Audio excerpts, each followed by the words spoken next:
So, was Super Mario Bros. Wonder even that good? It's been months since I've even played this, despite remembering to have quite a fun time and being in awe a good chunk of the time at the wonder effects. But I felt like coming back to it and seeing for myself. So basically I just decided to pick a few levels from each world and go on a little nostalgic trip. Not having remembered too much, I decided to jump back into the opening world, Pipe Rock Plateau, and the very first level, Welcome to the Flower Kingdom. The elephant power-up is still cool, which I started with, bounding into Goombas, not taking any damage, and though I didn't actually grab any water, it's a cool feature I remember being here for watering flowers or spraying your enemies. The wonder effect is fun, and thank God this game looks at least a little bit different than the new Super Mario series, especially when those wonder effects do happen. But seeing the pipes move and take on life of their own is fun in the opening level. From there, I tried Here Come the Hoppos. It was around this time I remembered that we no longer have Charles Martinet doing Mario and other voices here, and voice actor Kevin Afghani, I hope I'm saying your name correctly, in my book does a great job of voicing Mario and Luigi. And the slight distinction for me hasn't deterred from the fun, but the original Charles Martinet voice will always have a special place in my heart.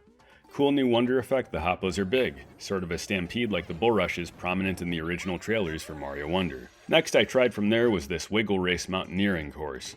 The parachute cap with its glider abilities remains one of my favorite badges to wear, but for a race I went with the Fast Dash badge, and apparently even beat my old time. These quicker non-levels, so to speak, are a nice change of pace, but I think for any of these mini-levels, so to speak, there needs to be a couple more normal or heftier levels, but still fun. From there I moved into Condarts Away in World 2. Fluff Puff Peaks, and something I found myself once again appreciating is finally a switch up among enemies. It's nice having all the Koopas and coins around, but having a level serve as an introduction to a new enemy was well welcome again. Funny going back to the likes of Super Mario 64 and realizing how very little Koopas were there. Either Koopa the Quick or the few encounters where you could ride those guys like skateboards. Speaking of which, that seems like it would be a cool power-up for a follow-up 2D Mario. Not to mention a Mario Kart style power-up, like hit a block and an actual go-kart pops out. I think that would be great. Mario 3D World had us running on a go-kart track after all. Anyway, Countdown to Drop Down caught my eye. If again not playing on some Super Mario World nostalgia, noticing the blocks that disappear after a certain number of times you jump on them, I'd often go with the safety bounce badge for these kinds of levels with dropping pits or whatnot. Of course got the elephant power up again. Can't say it's been my favorite Mario power-up ever, but it was a nice change of pace and certainly different. I think for me, Super Mario World's cape is one of the first things to come to mind, and I'd be all in favor of seeing a return of that. Fun wonder effect too with the skydive, though again a bit short-lived. Kinda felt like Nintendo was playing it safe with some of them as they weren't sure how this game was going to be received, but I'm having fun doing this mini retread. Okay, so I'd be remiss if I didn't hit at least one palace. Kinda cool that the game shows you a ranking of difficulty on these levels too, 4 stars for this one. Definitely love the vibe of the palace with the green smoke and less of a happy vibe about it. I found myself going back to the floating hat badge as it just seems to be my favorite. Maybe since Breath of the Wild, any game with a glider option is just going to be my go-to. Definitely a fun, stretchy wonder effect with Mario getting all distorted and having the colors go all silhouette-y like. Not sure if that was a nod to Super Mario Bros. 2 or maybe the more modern Donkey Kong Country games. But either way, it was simple and kind of cool looking. Also, the Bowser Jr. fight was a lot of fun, and that honey effect, it looks delicious. In World 3 Shining Falls, a few levels were themed like trials, so I tried out Midway Trial, Hop to It, since the thumbnail was shiny. Speaking of, it was great to be able to just cycle through levels as opposed to walking through the world map again. Once again, brand new enemies, and in hindsight, I think it should be obvious that this is something they should have been doing throughout the new series. I know it's been said before, but you can't call something new after 20 years if you haven't actually changed anything. The Hoppy Cat trial Hop Hoppin' Away was up next. Observation here, I remember plenty of people saying they didn't like the flowers, but Nintendo does give the option to not only turn it off or on, but to even change language, and there's plenty of options. Nice touch. I personally liked the flowers and thought they gave the game another little thing to separate it from the new series. This wonder effect was a lot of fun with the Hoppy Cats going Incredible Hulk and smashing through the level quite literally until you get your next Wonder Seed. Now for the final trial, Zip Track Dash. Okay, this one for me was just stupidly fun. I always like going fast or going up great heights in games personally, and this level gave me both. Couple that with my favorite wonder effect so far on this little nostalgic romp of transforming into a Hoppy Cat. I think that's a Hoppy Cat continuing to zip along the tracks, and then fireworks because why not fireworks? And again, having the flowers cheer you on I think is an added bonus. You don't like it? Turn off their voices, easy as that. On to the next world, the Sun-Baked Desert. Now me personally, usually desert worlds are my least favorite Mario sections. By nature, they're just usually more barren. Super Mario 64's desert level comes to mind as a standout exception, but I might be wearing some nostalgia goggles on that one. In any case, I started with Rolling Ball Hall, and this was different. Just going for a more subterranean vibe off the bat and getting to the wonder effect pretty quickly, sliding away from a giant spiked ball was a lot of fun, if a little bit simpler than some of the other effects seen so far. It's almost surprising there were no dancing enemies or fireworks or Indiana Jones with this one. Maybe this wonder effect belongs in a museum. Alright, so from there I went into Ninja Jump Party. I think between this level and cavern levels in Mario 2, where Mask would fly after you after grabbing a key, this is probably the most non-desert desert level in a Mario game I can think of so far. Dancing to the beat of the music was fun, and any fan of rhythm games will be in heaven in this level. For all of about 2 minutes anyway, as it's a bit short-lived. And that's something I'm noticing with at least wonder effects themselves. They don't last very long.